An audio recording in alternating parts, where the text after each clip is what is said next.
Good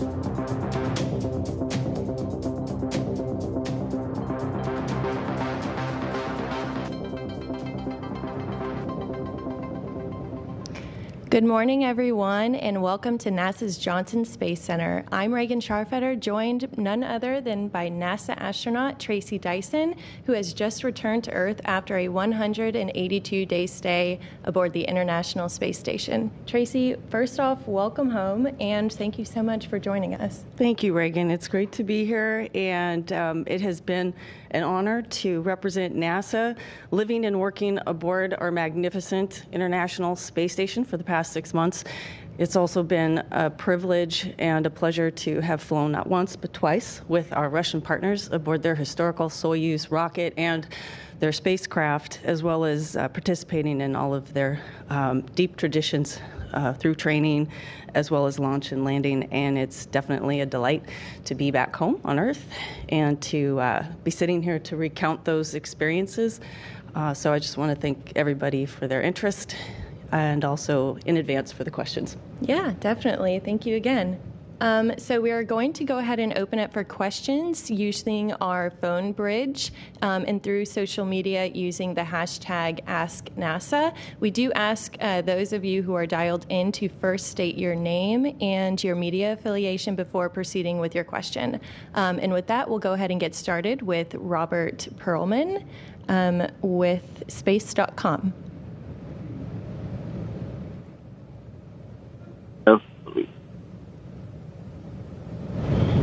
Can you hear me? We can hear you faintly. Okay, I'll try to speak up. Hi, Tracy. Welcome home. You've now logged 372 days in space on 3 missions, but both of your cosmonaut colleagues that you came home with passed that in that one mission that they came home from, and of course Oleg Kononenko passed his 1,000th day in space. If given the opportunity, would you want to spend that much time off the planet? And is there a point where you stop feeling the tug of Earth to come home, but instead start feeling as space being your home? Wow, that's a heavy hitter starting off with that question. Having just come back, I would say that if it were just for the work alone, of course, I think the work that we're doing on board the International Space Station and with our partners, both internationally and academically and industrially, commercially, it's really meaningful work. And so I think for that reason alone, I would stay as long as it took. But of course, the tug of Earth and family and friends and the life that we lead here, not just personally, but also professionally, supporting the missions and helping to continue learning about this environment that we are exploring. It would be a hard call to go a straight 1,000 days like Oleg, but I think that definitely the work is meaningful enough to stay the duration. All right, we're going to go ahead and open up questioning for Gina Sinceri with ABC News. Tracy, I read the description of all the science experiments you did up there, and it was a very busy schedule. But looking at all of those experiments, did any of them resonate with you? Boy, this would be handy when I go back to Earth to know about this and help others.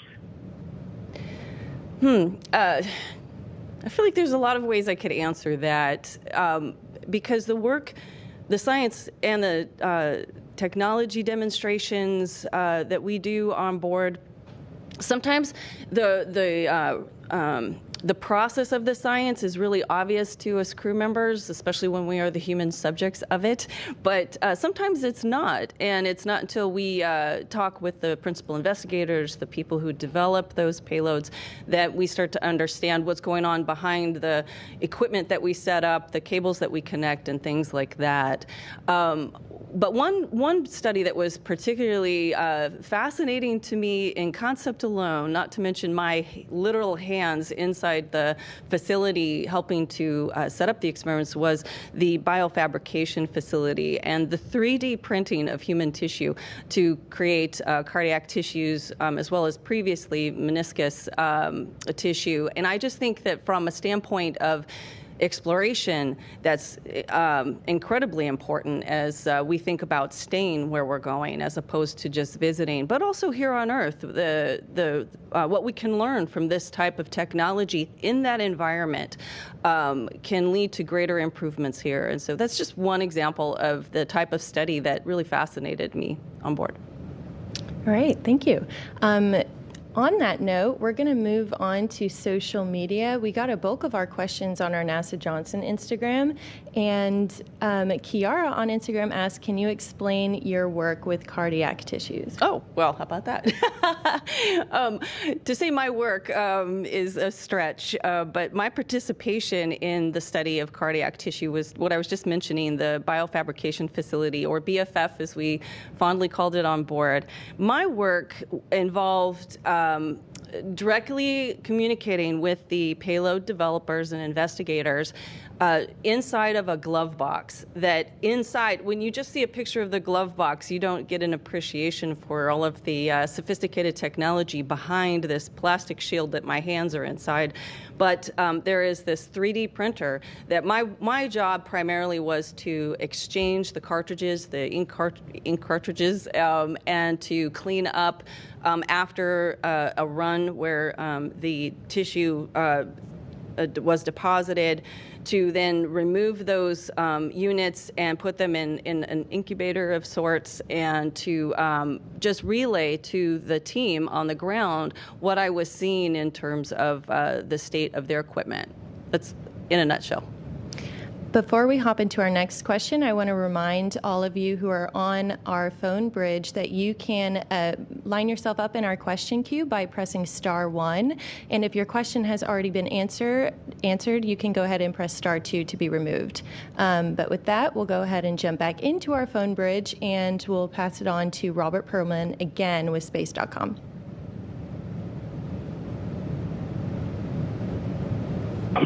Thanks. Tracy, you had attempted to go do a spacewalk twice. Can you talk about the problems that were encountered on the two attempts to go out, and actually the 31-minute what occurred during the 31-minute spacewalk that you actually logged going outside? Yeah, thanks, Robert. It's in some ways emotionally hard to talk about my spacewalks because the two attempts that we made didn't result in the clearing of the objectives that we had going in. But personal feelings aside, those two attempts were a great moment for us as a team, both on orbit and with the interactions that we had with our team on the ground. Our first attempt, both spacewalks were to go perform the same content, which was primarily to bring in an antenna that was stowed outside, as well as do some microorganism swabbing, if you will, a COVID test for the International Space Station. But in the first case, my partner, Matt Dominic, had some suit issues that were just too important to take care of before going out into the vacuum. And on the second attempt, it was actually my suit that, it wasn't my suit, it was actually the station's umbilical that provides cooling and data and oxygen that had a leak. And it wasn't discovered until removing the umbilical once we were at vacuum inside the crew lock. And all the events that unfolded during that period of time were very character building for me, but also I felt during those moments were some of the finest in terms of communication, and that's what I think our human interactions are all about, is communication. And nothing was more important to me during that period of time than being able to communicate not just with the ground, but also my crewmate, Mike Barrett, who was in the crew lock with me, as well as the rest of our crew outside, inside the space station, but outside the crew lock. I think we handled it. the situation quite well, considering that I was really the only person that had eyes on what was happening because we hadn't turned on our helmet cams yet, and there was very little external to the space station in terms of cameras that could see what was going on. But it was basically a fire hose of water and slush coming out of my umbilical, and it had covered my visor with ice. I couldn't see what was going on, and it took a few microseconds to figure out that what needed to be done. And I could go on and on to describe in detail all of the sequence of events, but just suffice it to say that it was great teamwork that brought us in 31 minutes, and I'm going to hang on to those 31 minutes as some of the most character-building moments of my life in space. Definitely. Thank you. Brian Bradley on X asks, what did the task of deploying the Cygnus spacecraft mean to you? Oh, a great deal. Thank you. The Cygnus, if we're talking about NG-20, it was named after Patty Hilliard Robertson, who was a classmate of mine, and Sunny's as well, Sunny Williams on board. She and I were part of the 1998 class of astronauts, and Patty, who the Cygnus spacecraft was named after, was one of our classmates that we unfortunately lost during our ASCAN life. And it was so meaningful to not only be up there at the same time as the Patty Robertson, but also to be up there to share that experience with Sunny, because we were a very close group, and the three of us in particular, as well as Barbara Morgan, our fourth female in that class. So in addition to all of the great things that the Cygnus brings in terms of cargo and science and the capability that it has to also take away basically trash and other things that we don't need to have on the space station anymore. It is a workhorse, and to have interacted with that vehicle during a large portion of my stay on board was very meaningful and also very important. The Cygnus is quite a workhorse, as I said. So it was bittersweet to watch it fly away, but it was also a great privilege to have been the one in the cupola sending commands and also working with the team on the ground to ensure its safe departure. Thanks for your question. Yeah, excellent question. John Mark on Instagram asked, does seeing Earth from space change your perspective on humanity? Yeah, I don't know who could ever look out that window and see our planet and not think about the inhabitants of it. I think having been my third trip into space, it was no less significant to see it.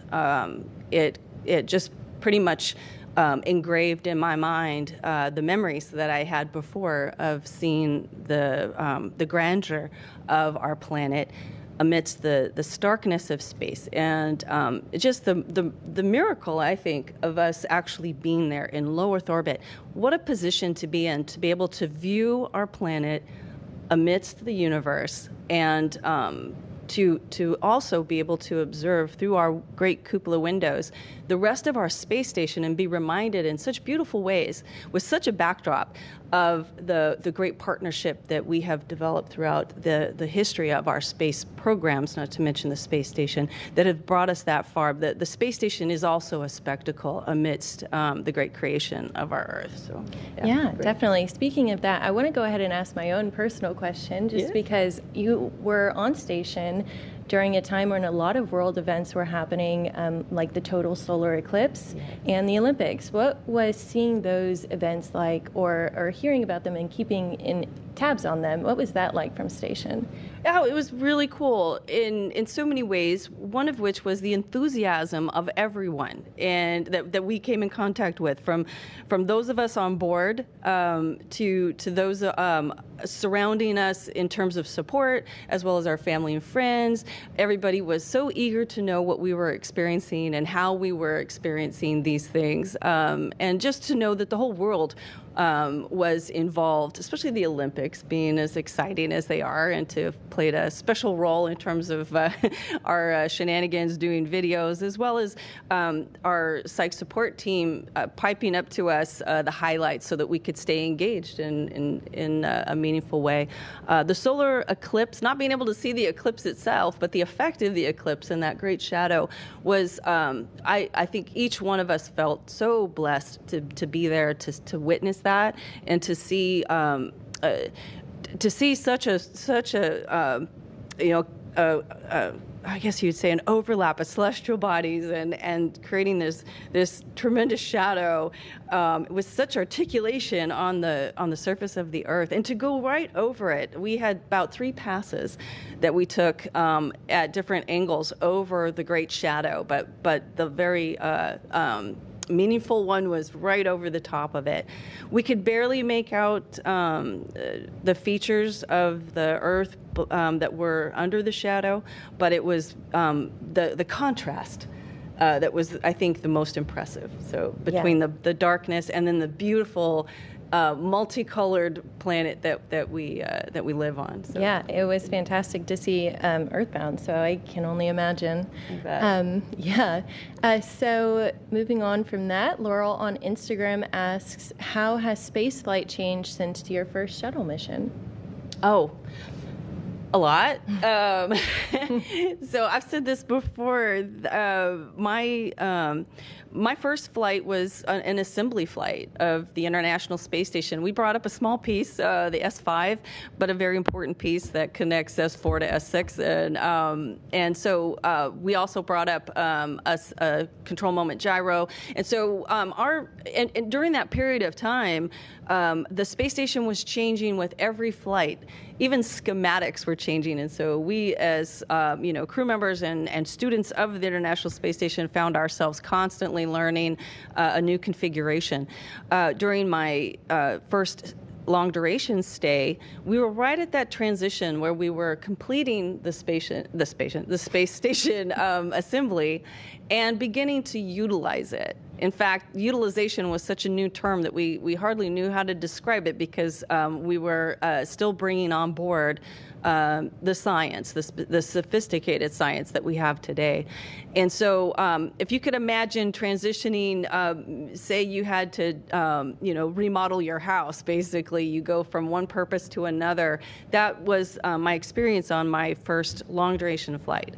And this flight, we are full throttle utilization. Science is the name of the game. Technology demonstrations are some of the most impressive works of imagination.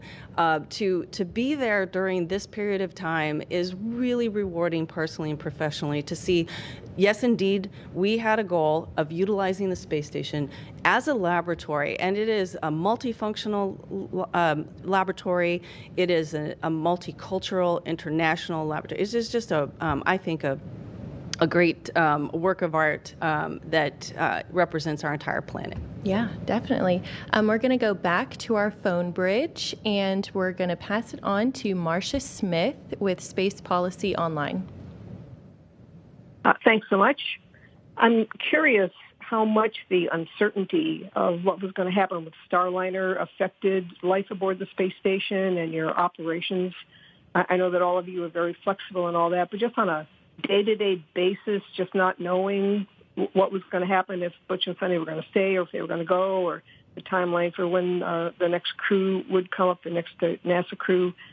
Could you just talk about that? What was it like during that time? Sure, Marcia, thanks.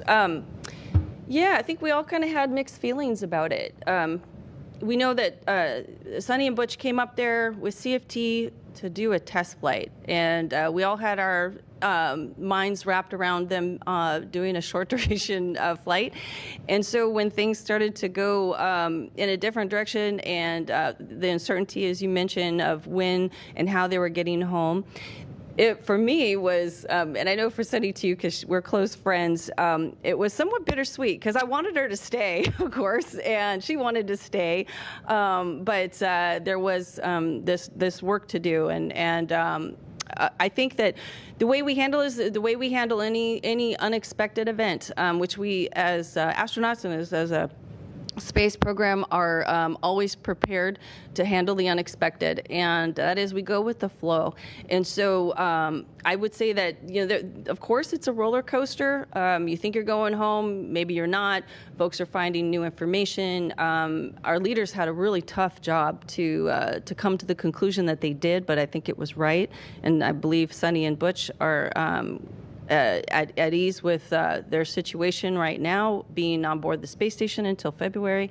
But despite the ups and the downs, the work up there is so meaningful, and we definitely needed the extra hand at the time that they were there. So everything worked out really in the favor of our space station and getting the work done. And both Butch and Sunny, I think, would tell you that the work that they've been doing since arriving, however long they stay, has utilize their skills, their experience, and they're willing to, with the support of their family, do what they need to do in order to support the space program, space station. So yeah, that might have been a long-winded answer to your question, but I think the team handled it, the ups and the downs, with camaraderie and a focus on not themselves, but the work and the sacrifice that we all make to be there.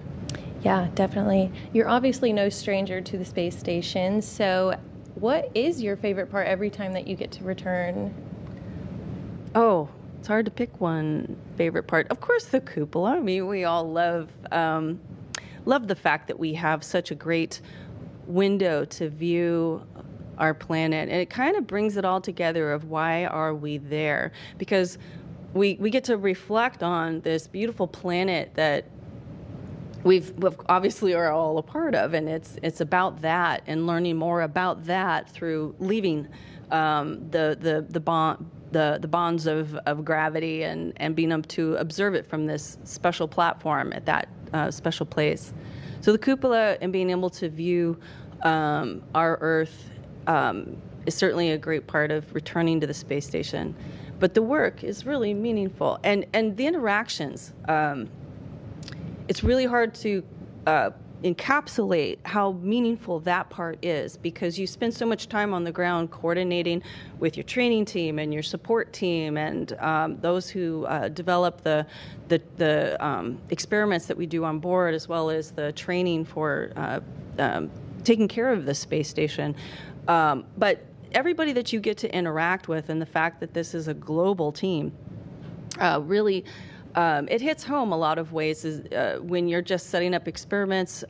When you look at your timeline, you wake up and you've got this really ambitious day ahead of you, and you've got so many people that are on that planet helping you get through that day. I think that it is the teamwork that really, when I go back, is I think the most sustaining part to me about long duration. Yeah, always comes back down to teamwork, for sure. Absolutely. And so Gary on Instagram asks, what was your favorite meal while on space station, and how does eating in zero gravity feel or look like? Eating is an event. It's really hard to snack on the run. So when you are going to eat your meal, however, quick it is, like a bag of almonds, to assembling a combination of food in separate packets, you really got to put your thoughts into it, because eating in microgravity is fraught with peril sometimes, because food just goes. When you wear a nice shirt, you're always aware of the fact that it could be ruined. Barbecue sauce on the pants, that's a typical thing. So like I said, eating in space is so much different than eating here on Earth. You just simply can't do it on the go. You really have to be present with your food and your spoon for the sake of everybody, as well as the walls of the space station. My favorite meal, if I had to pick just one, it would be, I used to make with the tortilla, which is a great tool as well as a tasty meal, but a tortilla with beef brisket, braised red cabbage, if you can believe that, and I always enjoyed pudding up there for some reason, and I loved the mango salad. So those were kind of the fresher things that I enjoyed while I was up there. Awesome. Okay, we're going to make one more pass through our phone bridge, and we'll send it back once more to Robert Perlman. Tracy, just before you came home, Roscosmos released a new schedule for their 2025 and 2026 Soyuz flights. And after Johnny Kim's upcoming flight, all the three-person crews were comprised of all Russian crew members. Whether or not that marks the end of seat swaps between the U.S. and Russia, as someone who's just come home on Soyuz, can you share your perspective on the crew exchanges and what value they bring to the ISS program? I apologize, Robert. It was a little hard to hear, but I think I... Would you mind repeating your question, please? Can we turn up the... Sure. Roscosmos' schedule for the 2025 and 2026 Soyuz flights going forward after Johnny Kim's upcoming flight are all Russian crew members. Whether that marks an end to the seat swaps between U.S. and Russia, as someone who has just come home on Soyuz, can you share your perspective on the crew exchanges and what value they bring to the ISS program? Sure. Like I said in my opening statement, it has been a real privilege to be a part of the traditions, as well as to ride aboard such an historical vehicle like the Soyuz, both the rocket and the spacecraft. And our Russian partners have been at this space traveling business as long as we have, and their community is precious to me, and the thought of not being able to participate in that from our side, the U.S. side, would be a loss, because the perspective that we have, being entrenched as we are as Soyuz flyers into their program, gives us insight that you wouldn't have otherwise. I believe in the robustness of their program and their vehicle. Their regard for their hardware, their people, like I said, is very precious to me. So in my personal opinion, I think that it strengthens our relationship, our partnership with them, and it translates to the work that we do on orbit as crewmates as well. You know, all that we go through in training, not just sitting in a simulator, but through all the water and land survival and all the hard things that we do from the day to day to seeing each other. I spent more time with my Soyuz crewmates than I did with my USOS crewmates on the ground, and so having that kind of interactions with our Russian partners really translates well into the relationships and working environment that we have on board the station. So from that perspective alone, I would hope that we would be able to continue flying and trading and doing this trade of Soyuz and USCV crew members from the other partner agencies. All right. We have one more question from social media, and they ask what advice you would give to our younger generations who one day aspire to become astronauts. Oh, wow. Well, I would love to be able to look into a crystal ball and see what our program's going to be like, specifically when our young folks are at that point of entering our program. But I think the bit of advice that I could give that I think rings true regardless of what age you are or era that you entered school is that you find the things that you really enjoy doing. And that may sound pretty simple, but it's actually not, because you've got all of these competing factors, especially when you take advice from folks and you're trying to weigh whether you should go into a certain field or do a certain thing, or think that it all relies on this particular niche that you do. But it really does involve your heart, I think. And when you enjoy what you're doing, it really brings out the best in you. And that is 100% what we need in the space program as we explore, as we go beyond, and we do things that we haven't done before but are built on the experience that we've had in the environments that we have explored and have experienced in. So what I think is most important is that you enjoy what you're doing, and you put all that you can into it to improve yourself, but also to be a great team member. I mean, we wouldn't all be going into space if we were doing it all on our own. And so I think teamwork and enjoying what you're doing is probably the best overall advice I could give. Yeah, what a great note to end on. Again, I think this concludes our post-landing news conference today. Again, I just want to thank you so much for joining us here today. We're so thrilled to have you back, and you're soon to be joined by NASA SpaceX Crew 8 members. So we're all looking forward to that. I just want to remind all of you who are watching on NASA Plus that NASA SpaceX Crew 8 members will be delivering their farewell remarks from the space station live on NASA Plus this Sunday at 9:55 a.m. Eastern. We'll see you then.